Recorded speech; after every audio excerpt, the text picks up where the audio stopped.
Hello and welcome back to Women's Football Talk, the YouTube channel that brings you all the latest news and stories from around the world of women's football.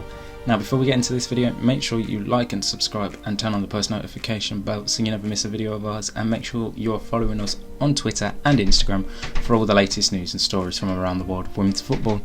And as I say each Friday, any transfer deal now announced after 10:20 on this Friday the 5th of August will be announced in next week's video, so I haven't missed any from Friday and Saturday and Sunday if you're watching this, but they will be announced in next week's video. So it's been a busy week of transfers with all the competition, club international competitions coming to an end. Obviously we saw England win the Euros, South Africa win the African Cup of Nations, and obviously the US and Brazil winning their respective tournaments. So we're now into the full swing of transfers before teams get back to playing for the league season and Champions League qualification here in Europe. So let's have a look at some of the transfers that have happened this week. And Tottenham Hotspur have announced the signing of Nikola Kosavetska on a 2-year deal. She joined from the club after leaving French side FC Fleury. They also completed the signing of Angahara James on a 2-year deal with the option of a further year. Now obviously, as we mentioned in last week's video, Angahara had recently left Orlando Pride on a free, so she has joined over with Tottenham Hotspur. Birmingham City have signed Charlie Devlin on a season-long loan from Leicester City.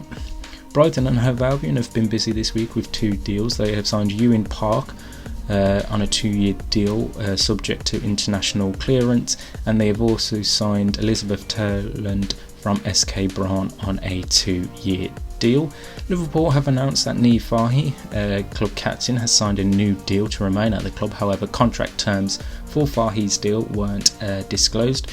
Lucy Staniforth has signed a new 1-year deal to remain at Manchester United until the end of this forthcoming season. And West Ham United have announced the signing of French international Viviane Assailly from Bayern Munich. Again, contract terms for Assailly weren't disclosed.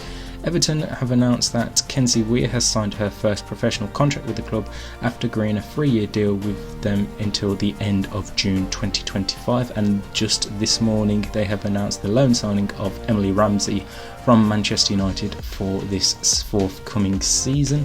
West Ham also announced the signing of Thea Kvag from LSK Kvinna on a 3-year deal, whilst also announcing that Tamika Yallop has left the club by mutual consent, and Yallop has since joined Danish side SK Braun on a 1-year deal with the option of a further year.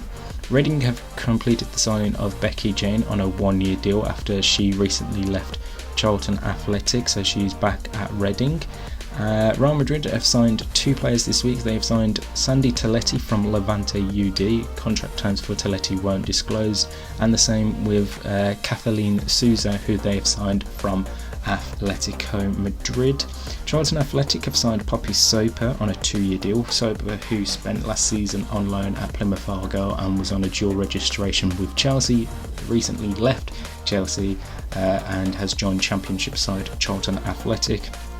And speaking of Chelsea, they have just announced the signing of Johanna Rytting Kaneyrd on a 3-year deal with the option of a further year. And obviously many fans will have noticed Johanna's recent performance at the Euro for Sweden, and is very much at the bright start of the future and is expected to do very, very big things. But they are all the deals that have been announced as of today.